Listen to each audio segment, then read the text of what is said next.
G'day guys, welcome to another video. Today I want to talk about why the Sony ZV-1 is the ultimate trail running, hiking camera for your hiking or trail running content. So let's get into it.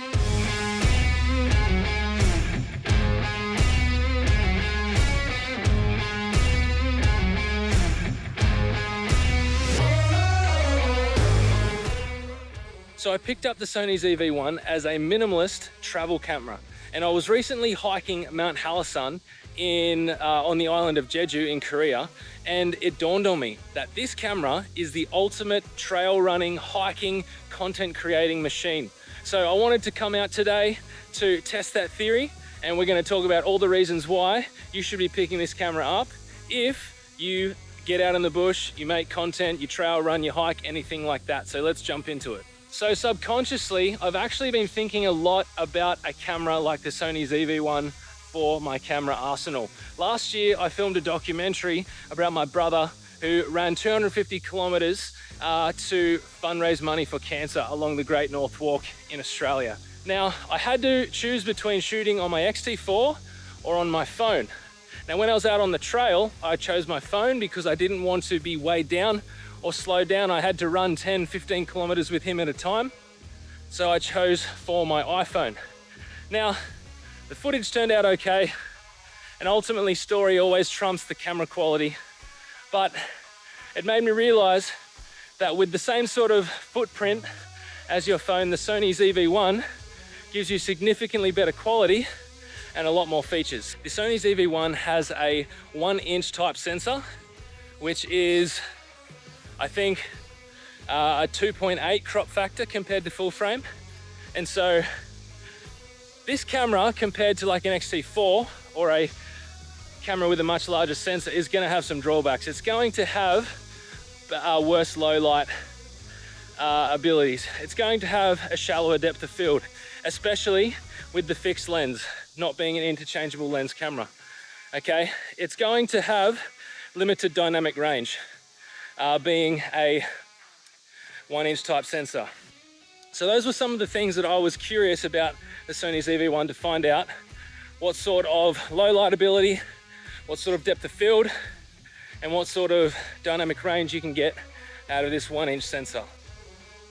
The other thing I wanted to try and test out was the 8-bit footage. Now, most of us have moved to 10-bit footage on our cameras years ago, and to go back to 10-bit workflow, I don't know, I just wasn't completely sold on it. So I wanted to get the camera, I wanted to shoot in HLG to maximize the dynamic range, and I wanted to see if the 8-bit colors were usable or if it just destroyed the image. Lastly, I wanted to look at stabilization to see if the lens stabilization and the digital stabilization on this camera was okay. Now I'm actually shooting with no stabilization at the moment, and I've been stabilizing it using the gyro data in GyroFlow, which is a really nice little feature that comes with this camera now because there is a plugin inside Resolve for GyroFlow. So it makes it a very simple, easy process to stabilize your gyro data footage inside Resolve. All right, so we're gonna do an interesting test now. We're gonna get on the trot, gonna go for a bit of a run and see how the gyro stabilization can keep up with it. So let's see how it goes.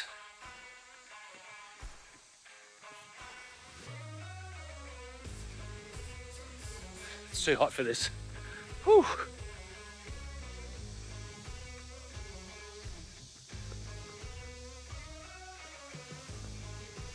So we're going to try the running test again.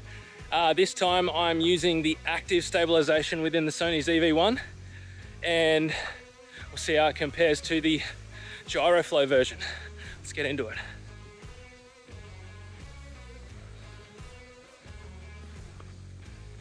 Hope I don't trip right now, that would be very upsetting.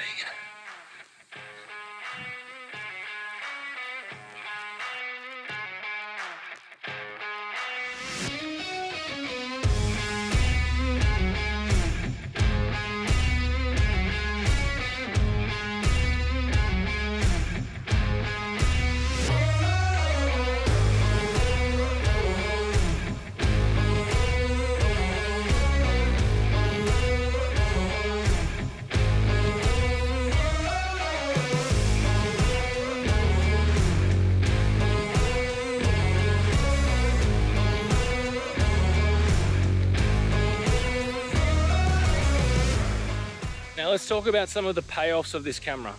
It is incredibly tiny. This camera has the same overall footprint as my phone, essentially.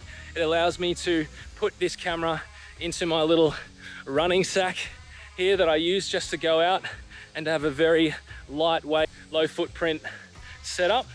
And I can actually fit this camera, the Ulanzi wide angle lens, and a small tripod all in that little sack, which is pretty crazy. So portability is definitely a huge win for the Sony ZV-1. So the next amazing feature of this camera is the fact that it has a built-in microphone that is far superior to all other cameras, essentially, because they have dedicated a spot on the top of this camera to your microphone. It means that you can come out and you can get usable audio. That's the key word there, usable. It's not perfect, it's not better than a shotgun microphone, but it is usable. Now I'm curious because the cicadas are going wild at the moment, and I'm curious to see if I'm able to salvage my voice from this 3 capsule microphone out even when the cicadas are going nuts. So the other amazing thing about the Sony ZV-1 over a phone is that it allows you to easily adhere to the 180-degree shutter rule.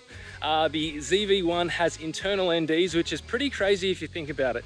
That is a feature that only high-end cinema cameras have. And this $500, $600, $700 camera has internal NDs, which is pretty crazy. So it allows you to have your shutter speed at double your frame rate to kind of get a more natural looking motion blur, which is often associated with more cinematic or better looking imagery. So the fact that we can get that out of such a tiny camera while we're out and about hiking, running, all that sort of stuff, that's pretty insane. So overall, I gotta say I'm pretty impressed with the Sony ZV-1 as a hiking, trail running camera if you're looking to make content out on the trails. From the small form factor to the image quality that you get out of this, to the stabilization that's available through Catalyst Browse or Gyroflow using gyro data, with the internal NDs to get 180-degree shutter rule, to the microphone on top. This camera is pretty much your best bet if you're looking to make trail running or hiking content that is captivating and that looks like it's being shot on something far superior than a phone or a GoPro. So if you have any questions or you're interested in any different parts of the video that I didn't explain, please put that in the comments down below. I'm hoping to get out while I'm in Korea and make some more running, trail running content with this camera because Korea has some amazing mountains and trails to get out on. So if you're keen and interested in that, please subscribe and follow along. Other than that, thanks for joining me and have a great day.